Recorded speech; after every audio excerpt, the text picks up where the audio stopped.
अनुलोमन कर्म पढ़ेंगे। अनुलोमन कर्म को पहले लिखते हैं। कृत्वा पाकम मलानाम यद भित्वा बंधम अधोनयेत्।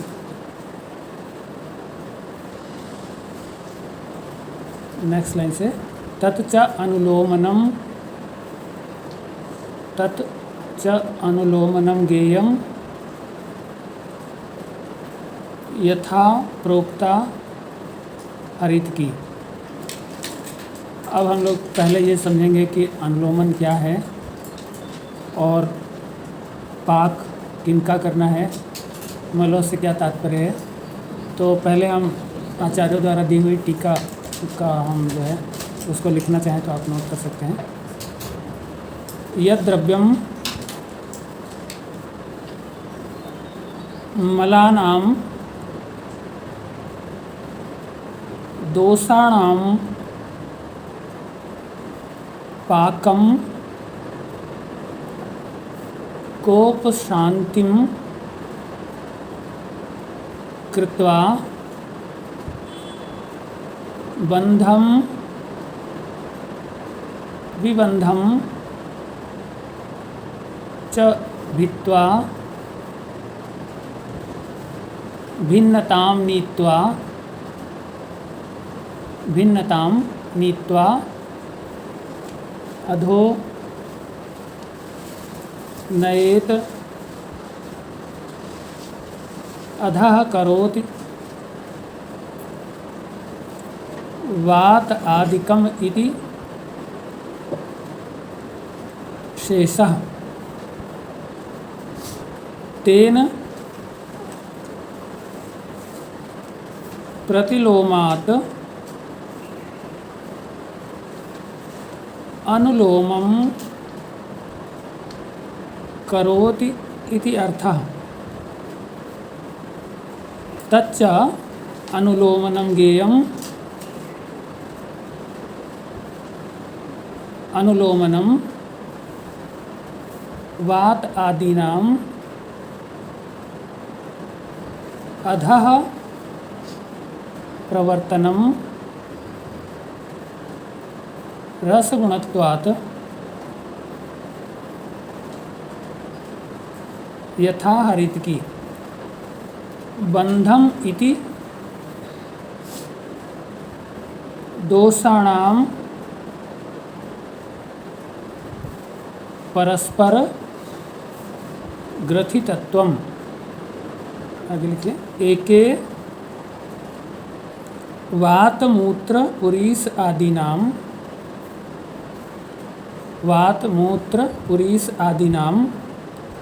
अप्रवृत्ति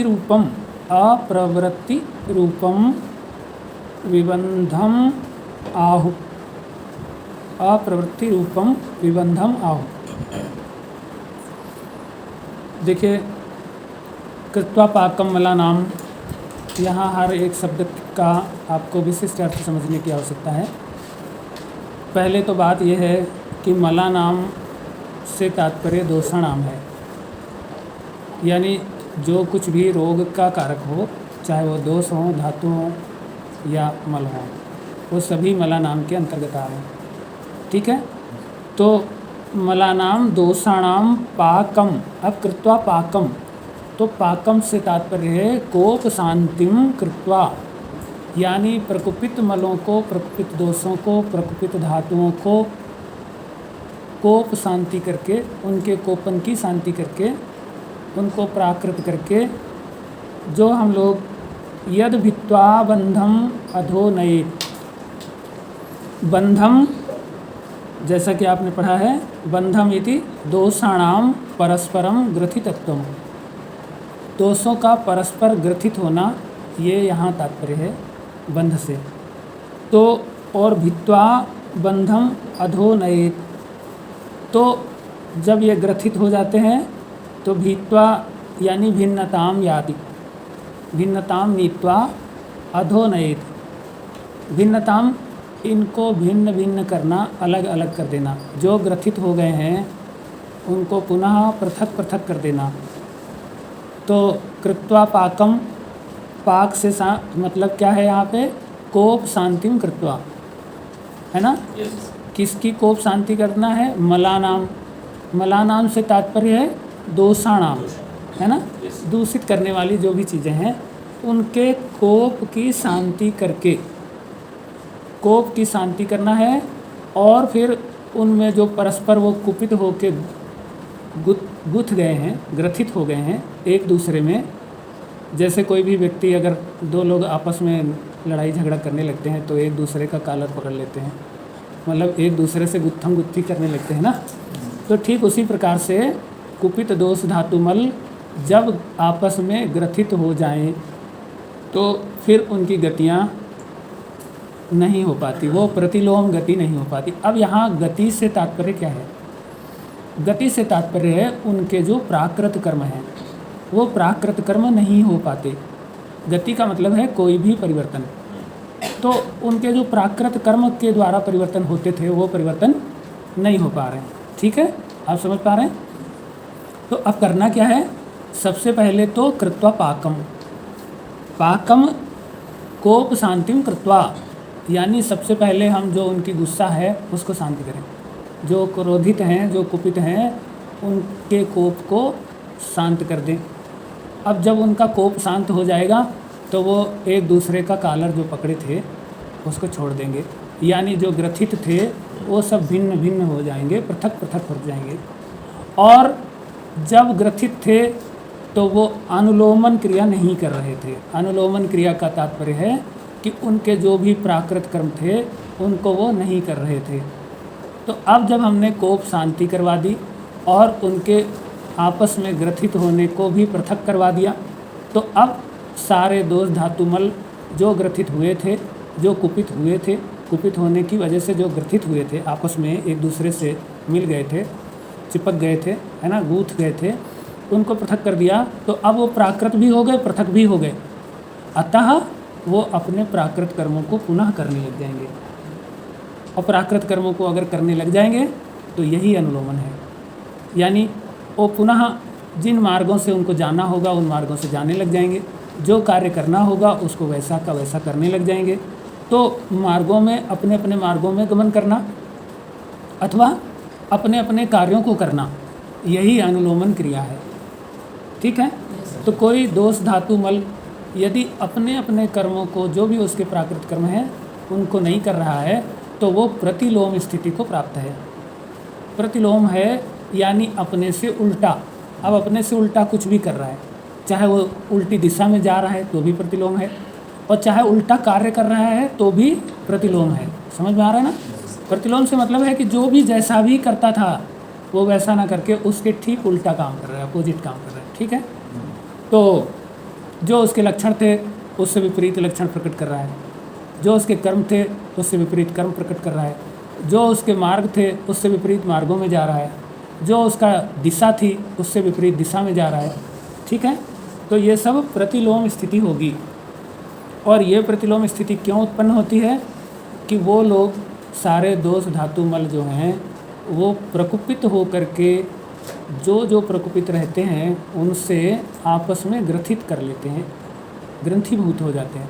इस वजह से वो अपने सारे काम प्रतिलोम करना शुरू कर देते हैं, यानी उनका जो प्रकृति है वो विकृति में परिवर्तित हो जाती है, तो कर्म में भी विपरीतता आ जाती है। समझ में आ रहा है ना। Yes. अब इसी को करने के लिए जिन द्रव्यों का हम प्रयोग करते हैं वो द्रव्य क्या कहलाएंगे, अनुलोमन द्रव्य कहलाएंगे। और इस प्रकार करके जब हम उनको पुनः प्राकृत अवस्था में ला करके और प्राकृत अवस्था में लाते हैं तो वो अपने सारे प्राकृत कर्म करने लगते हैं, इसी को अनुलोमन कहते हैं। उदाहरण के रूप में हरितकी का वर्णन आचार्य ने किया है। तो ऐसा क्यों किया है, क्योंकि हरितकी जिन भी द्रव्यों को उदाहरण के स्वरूप प्रस्तुत किया गया है उन द्रव्यों के जो भी रस गुण वीर्य विपाक हुआ करते हैं उसी प्रकार के रस गुण वीर्य विपाक वाली औषधियाँ वो वही कर्म करेंगी। यानी जैसे हरितकी जो है पंचरस है, Yes, sir. मधुर विपाक है, रूक्ष प्रमुख रूप से है और उष्ण गुण है, उष्ण वीर्य है, ठीक है ना। तो यदि कोई द्रव्य आप अनेक रसों वाला लें, मधुर विपाक वाला हो, अनेक रस हो करके भी उसमें रूक्षता की प्रमुखता हो और उष्ण वीर्य होना चाहिए, तो वो द्रव्य सदैव अनुलोमन कर्म करेगा। अब देखिए हम लोग देखते हैं कि भाई करेगा कि नहीं करेगा, कैसे करेगा। तो कृत्वा पाकम यानी पाक करने में पाक भी है और कोप शांति भी है। तो यदि आमता के कारण ग्रथित हुए हैं तो रूक्षता और उष्णता जो है वो आमता का शोषण और पाक दोनों कर लेगी, ठीक है। इसलिए उनके जो ग्रथित दोष है वो पृथकत्व में बदल जाएगा। पृथक करने के लिए रूक्ष गुण चाहिए, ये आप जानते हैं, क्योंकि स्निग्ध गुण जो है वो बांधने का काम करता है और रूक्ष गुण पृथक करने का कार्य करता है। तो पृथक करना ही यहाँ प्रमुख कार्य है, इसीलिए सबसे पहला वर्ड वही लिखा है, कृत्वा पाकम, ठीक है। यानी ग्रथित होने से उनको हमें बचाना है। तो अब हमने रूक्ष गुण और उष्ण गुण दे दिया। उष्ण गुण सदैव पाक करने वाला होता है या डिस्ट्रक्ट करने वाला होता है, डिस्ट्रक्शन करता है, या वो जो है डायलेशन करता है, या दो परमाणुओं के बीच की दूरी बढ़ा देता है ना, आकर्षण से प्रतिकर्षण करता है, समझ में आ रहा है। इसीलिए हरित की इस प्रकार का कर्म करेगी। लेकिन अब चूँकि रूक्ष और उष्ण अगर हो जाए तो वायु कुपित हो सकती है, इसीलिए मधुर विपाक है उसमें। जो मधुर विपाक वायु को सदैव अनुलोम करेगा। और दूसरी बात, मधुर विपाक के कर्म को आपने पढ़ा होगा, सृष्ट विणमूत्र वा तत्वम, यानी जो है ना मधुर विपाक क्या करता है, विणमूत्र का सृष्ट कार्य करता है, यानी उत्सर्जन का कार्य करता है। अब उत्सर्जन जो है वो अपने अपने मार्गों में ही होता है, ठीक है ना। तो इसलिए वायु को अनुलोम कराना या गतियों को उनकी दिशा करवाने का कार्य वो मधुर विपाक कर रहा है। उष्णता से क्या हो रहा है, उष्णता और रुक्षता से आम का शोष होकर पाक हो रहा है। तो जो ग्रंथिभूतता उत्पन्न हुई है मलों में, दोषों में, धातुओं में, है ना, उन सबका पृथकत्व हो रहा है। और पृथकत्व होकर के इसी रूक्ष और उष्णता से वायु कोप हो सकता है, ठीक है। इसलिए मधुर विपाक उसमें वायु कोप होने से बचा रहा है और वो सृष्ट विणमूत्र है। इसलिए वायु का कार्य जो प्राकृत कार्य है, मल मूत्र आदि का विसर्जन कराना, वो भी जो है ना प्राकृत रूप से होने लगेगा। तो ऐसे द्रव्यों का प्रयोग करके हम अनुलोमन कर्म कर सकते हैं, ठीक है। तो यहाँ पे एक तो ये हो रहा है कि पृथक करने के लिए हम अगर कोई अपक्व मल है तो वो उसका कार्य है चिपकना, ग्रथित होना, संबद्ध होना, इसलिए कृत्वा पाकम। तो मोटे मोटे परिभाषा के आधार पे भी मलों का पाक जो करता हो, है ना, दोषों का पाक। अब देखिए यहाँ केवल मल का पाक नहीं होगा, जो चीज़ अपक्व हो उन सब का पाक, ठीक है। तो पाचन कर्म भी होता है इसमें। पाचन का मतलब होता है बड़े बड़े से छोटे छोटे में परिवर्तन करना, तो पाचन कर्म भी होता है। और बड़े बड़े हैं इसलिए वो कहीं ग्रथित हो सकते हैं, चिपक सकते हैं, लग सकते हैं, अवरोध कर सकते हैं। इसलिए छोटा छोटा कर देंगे तो वो जल्दी से अवरोध उत्पन्न नहीं कर पाएंगे, ठीक है। तो अपक्व दोषों का, अपक्व मलों का पाक करना। दूसरा, जो भी दोष हैं कुपित हुए हैं उनको फिर से प्राकृत करना, सम करना, कुपित दोषों को सम करना। तो अगर आपके शरीर में दोषों की कुपित अवस्था है तो आप अनुलोम द्रव्यों का, अनुलोमन द्रव्यों का चिकित्सा में प्रयोग कर सकते हैं। जैसे आप चाहे प्रकोप, प्रसर इस तरीके से पढ़ते हैं ना, तो अगर आपको पहले प्रकोप अवस्था में ही आपको पता चल गया कि दोष का प्रकोप हो रहा है तो आपको चिकित्सा क्या लेनी चाहिए, अनुलोमन चिकित्सा लेनी चाहिए, ठीक है। तो इससे क्या है, आमता का जो आमता है वो नष्ट हो जाती है और उसके कारण कोष्ठ अथवा स्वयं से जो बंधे हुए मल हैं उनके बंधन वो टूट जाते हैं पाक होने के कारण। अगर अपक्व रहते हैं तो उनमें पिच्छिल गुण बढ़ा रहता है, जिसके कारण वो आपस में अथवा किसी मार्ग में, आशय में वो चिपक सकते हैं, तो अगर आपने उष्णता और रुक्षता दे दी तो उसका शोषण हो जाएगा और पाक हो जाएगा। परिणाम स्वरूप वो स्वयं से भी पृथक हो जाएंगे और किसी आशय आदि से अगर वो चिपके हुए हैं तो उनसे भी पृथक हो जाएंगे। ठीक है ना।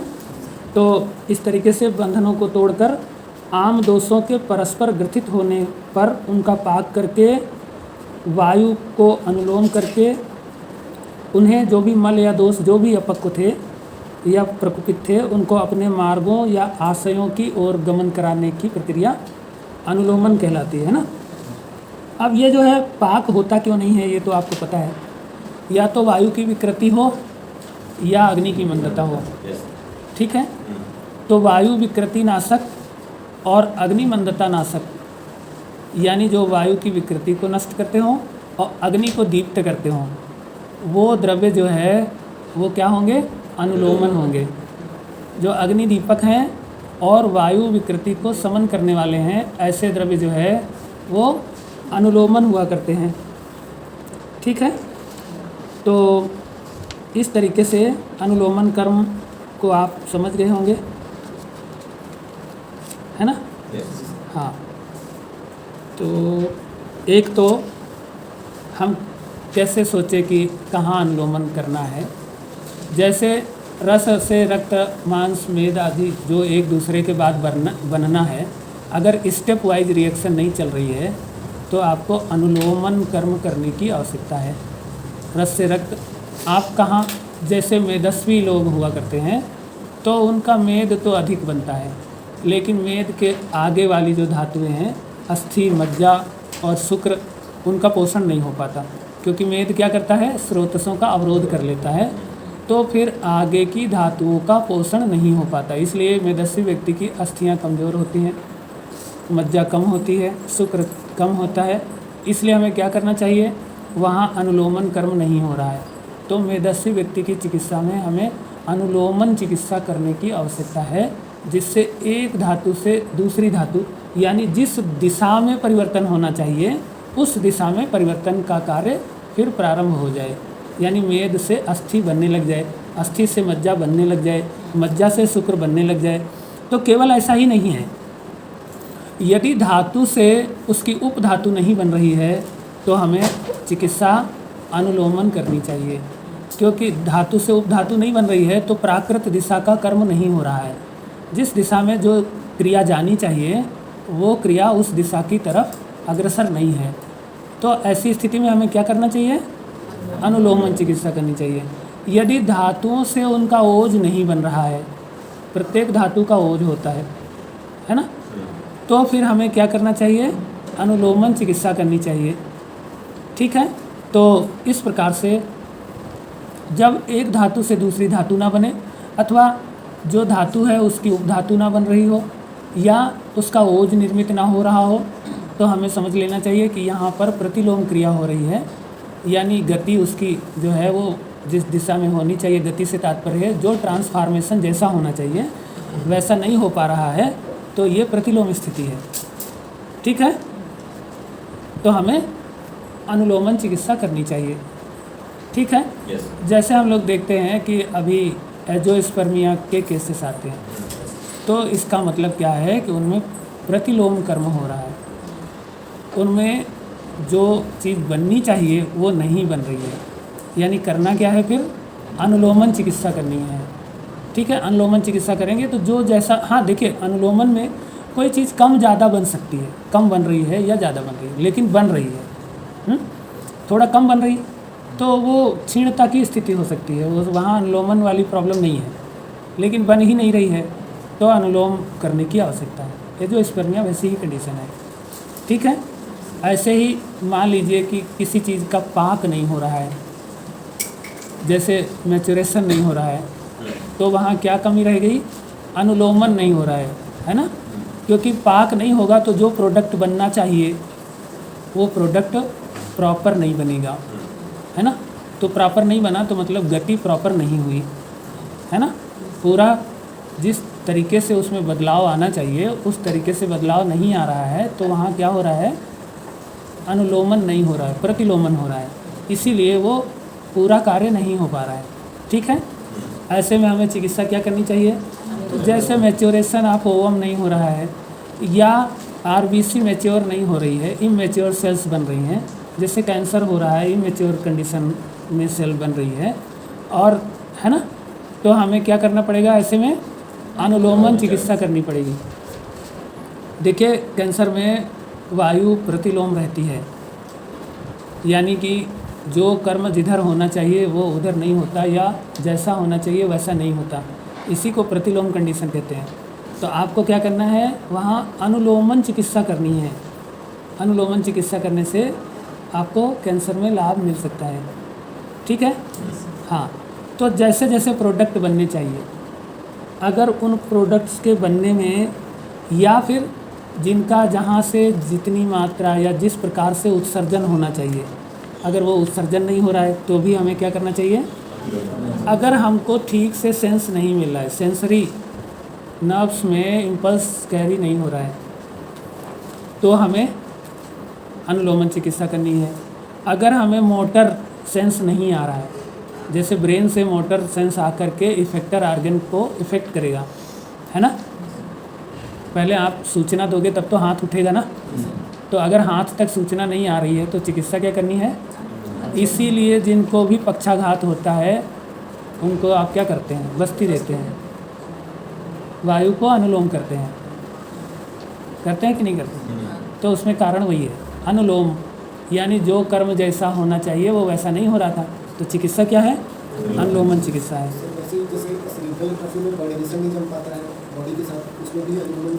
किसमें हाँ, तो एट्रॉफी है ना, एट्रॉफी मतलब भोजन नहीं मिलना, ट्रॉफिस मीन्स भोजन होता है, ए मीन्स नहीं। तो अगर खाना नहीं मिलेगा तो कुपित क्या होगा। हाँ, इसलिए वायु कोप की चिकित्सा वहाँ जैसे ही करेंगे, तो हम तो पहले ही बता दिए, कृत्वा पाकम का मतलब क्या है, प्रकुपित दोषों को समन करना, है ना। तो वहाँ वायु कुपित है, उसका आप समन करिए। अब वहाँ चूँकि भोजन की कमी के कारण कुपित है, इसलिए आप न्यूट्रिटिव चीज़ों को या वायु समन करने के लिए मधुर अम्ल रसों का प्रयोग वहाँ पे करिए, है ना।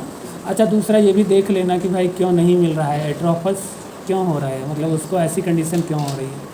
अगर मार्ग संकोच के कारण वहाँ की सप्लाई बाधित हो रही है तो लवण रस का प्रयोग करना पड़ेगा, है ना।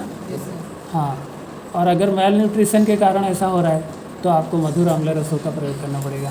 अरुचि के कारण खाना खा ही नहीं रहा है तो अम्ल रस का प्रयोग करना पड़ेगा। अगर आप खाना नहीं खाएंगे तो आपके शरीर में न्यूट्रिशन की कमी हो जाएगी, और वो खाने में आपको रुचि नहीं हो रही है, तो रस कौन सा देना है, अम्ल रस देना है, ठीक है। खा तो रहे हैं लेकिन आप जो है ना वो पूरी ऊर्जा वाला भोजन नहीं है, रिच डाइट नहीं है, तो आप मधुर रस दीजिए, है ना। लेकिन अगर खा भी रहे हैं, सब कुछ हो रहा है, लेकिन तो भी खाने की कमी लग रही है, तो वहाँ मार्ग संकोच होगा, इसलिए वहाँ पे भोजन नहीं पहुँच पा रहा है। ऐसे में आपको लवण रस देना है, ठीक है, और तीनों से वायु का समन होता है, समझ पा रहे हैं। तो ऐसा कंडीशन में आपको इस तरह से वायु अनुलोम करना है। तो कोई भी क्रिया यदि बीच में रुक गई है, कोई भी कार्य थोड़ा हो करके रुक जा रहा है, तो भी आपको अनुलोमन चिकित्सा करनी चाहिए, ठीक है। हाँ, तो इस तरीके से आप संक्षेप में अगर ये कहें कि किसी भी क्रिया का रासायनिक भौतिक परिवर्तन जो है वो अपने प्राकृत दिशा में करना हो, रासायनिक परिवर्तन या भौतिक परिवर्तन, है ना, तो भी आपको क्या करना है, अनुलोमन करना है। जैसे कि पूर्व धातु से उत्तर धातु का निर्माण, है ना, जैसे कि धातु से उपधातु का निर्माण, ये पुनः आपको हम बता रहे हैं संक्षेप में। और इसी तरीके से धातुओं से ओज का निर्माण, इस प्रकार की क्रियाएं अगर कहीं रुकी हुई हैं, नहीं हो रही हैं, तो आपको अनुलोमन चिकित्सा करनी है। उत्तर धातु से पूर्व धातु का नॉर्मली पोषण नहीं होता है, ये लय काल में या जब कोई भी हमको पोषण बाहर से नहीं मिलता तब उस कंडीशन में होता है। ये प्रतिलोम क्षय की कंडीशन है ना, तब पूर्व वाली धातु को बचाने के लिए उत्तर वाली धातु नष्ट होने लगती है, ठीक है ना। वैसी कंडीशन होती है लेकिन कम होती है। जैसे नॉर्मली आप जब कुछ भी खाते हैं तो उससे ग्लाइकोजन बन जाता है, लेकिन जब ग्लूकोज आप नहीं लेते हैं तो वो स्टोर्ड ग्लाइकोजन जो है वो फिर से ग्लूकोज के रूप में कन्वर्ट होता है। तो ऐसा होता है, लेकिन ये अनुलोम क्रिया नहीं है ना, ये क्षय की क्रिया है। ठीक है, तो इसको अनुलोमन नहीं कहेंगे। अनुलोमन मतलब जो होना चाहिए था, ये तो मजबूरी में हो रहा है। ठीक है, हाँ। तो आइए हम लोग इसका प्रयोग कहाँ करेंगे। अनुलोमन चिकित्सा का प्रयोग हमको करना है तो स्रोतो अवरोध में हमें गतियों का या परिवर्तनों का, है ना, रुकावट आएगी। स्रोतो अवरोध से तात्पर्य केवल एक ही नहीं है कि सारे चैनल्स जो हैं वो ब्लॉक हो गए हैं, वो तो हो सकता है, लेकिन स्रोतो अवरोध का वो भी मतलब होता है कि जब कोई भी चीज़ किसी चीज़ से शुरुआत करती है उसको हम स्रोतस कहते हैं। स्टार्टिंग पॉइंट जो है वो स्रोतस है ना। अगर एक द्रव्य दूसरे द्रव्य से बनता है तो दूसरा द्रव्य पहले वाले द्रव्य का स्रोतस होता है। जैसे रोटी का स्रोत क्या है? आटा। ठीक है, तो अगर यहाँ अवरोध हो जाए, आटे में अवरोध हो जाए, आटे में विकृति आ जाए तो रोटी नहीं बनेगी, है ना, या रोटी बनेगी तो विकृत बनेगी। तो इसलिए स्रोतो अवरोध से तात्पर्य केवल मार्ग अवरोध नहीं है ना। जो कार्य अवरोध है वो भी स्रोतो अवरोध है। ठीक है कि नहीं, समझ पा रहे हैं? तो स्रोतो अवरोध से दोनों अर्थ आपको समझना है। फिर बल ह्रास, शरीर गौरव। बल ह्रास हो रहा है तो फिर आपको अनुलोमन चिकित्सा करनी है। शरीर गौरव हो रहा है तो भी आपको अनुलोमन चिकित्सा करनी है, क्योंकि शरीर गौरव कब होता है? जब वायु क्षीण होती है या अग्नि दीप्त नहीं होती तब। ठीक है, तो अगर आप अनुलोमन चिकित्सा करेंगे तो अग्नि दीप्त होगी और वायु क्षय का नाश होगा। ठीक है, इस प्रकार से शरीर गौरव दूर होगा। वायु मूढ़ता, वायु मूढ़ हो गई है तो मूढ़ गर्भ या विबंध आदि रोग उत्पन्न होंगे। तो वो केवल एक विबंध नहीं है ना, स्रोतो विबंध भी है और पेट वाला जो विबंध है वो तो है ही। तो स्रोतो विबंध जब होता है तब उन स्रोतसों से जिनका गमन हो रहा होता है वो भी रुकते हैं, तो वो सब विबंध की कंडीशन है। ठीक है, तो उसमें आपको अनुलोमन चिकित्सा करनी है। आलस्य है, आलस्य है तो फिर शक्ति हो करके भी कार्य नहीं हो रहा है। कार्य नहीं हो रहा है तो यही प्रतिलोम अवस्था है, यही पाक करने की आवश्यकता है, यहीं से बंध का भेदन करने की आवश्यकता है। ये बंधे हुए हैं, विबंध हो गए, ग्रथित हो गए हैं, इसलिए कोई कार्य नहीं कर रहे। तो इसलिए यहाँ पे अनुलोमन चिकित्सा आपको करनी है। तो अगर किसी को आलस्य होता है तो आप उसकी अनुलोमन चिकित्सा करिए, देखिए उसका आलस्य दूर होगा। अजीर्ण है तो आपको क्या करना है? अनुलोमन चिकित्सा करनी है। दूषित कफ अगर बन रहा है, यानी पक्व कफ नहीं बन रहा है, तो भी आपको अनुलोमन चिकित्सा करनी है। मल अवरोध है, मल कहीं के भी अवरुद्ध हैं, तो आपको क्या करना है? जैसे पसीना नहीं निकलता तो ये क्या है? मल अवरोध है ना। जैसे कोई कहता है कि हमको पसीना आता ही नहीं, मतलब क्या? उसको मलावरोध है। तो आपको चिकित्सा क्या करनी है? अनुलोमन चिकित्सा करनी है। ठीक है, इसके अलावा अरुचि है। अरुचि है तो इसका मतलब है कि इंद्रियों को जिस कार्य में जैसे लगना चाहिए वो वैसा नहीं लग रही है, रुचि नहीं उत्पन्न हो रही, यानी इंद्रियां अपने कार्यों की तरफ प्रेरित नहीं हो रही हैं। तो ये प्रतिलोम कंडीशन है। ठीक है, इसलिए जब व्यक्तियों को अरुचि हो, चाहे पढ़ने से, चाहे खाने से, चाहे कुछ काम करने से, तो फिर आपको क्या करना है? अनुलोमन चिकित्सा करेंगे तो अरुचि रुचि में परिवर्तित हो जाएगी। ठीक है, ऐसे ही क्लम है, बिना काम किए ही थकावट है ना, मानसिक रूप से या शारीरिक रूप से, तो फिर आप जो है क्या करेंगे? अनुलोमन चिकित्सा। इसी प्रकार से अभी जैसा कि हमने बताया था, मेदस्वी व्यक्तियों में उत्तरोत्तर धातुओं की पुष्टि नहीं हो रही होती है, और स्रोतो अवरोध तो होता ही है ना, और उसमें मेद धातु जो है ना विशेष रूप से कुपित रहती है, इसलिए वो ग्रथित हो रही है, इसलिए वो सब जगह अवरोध उत्पन्न कर रही है, श्लिष्ट हो रही है। तो ऐसे में हमें क्या करना चाहिए?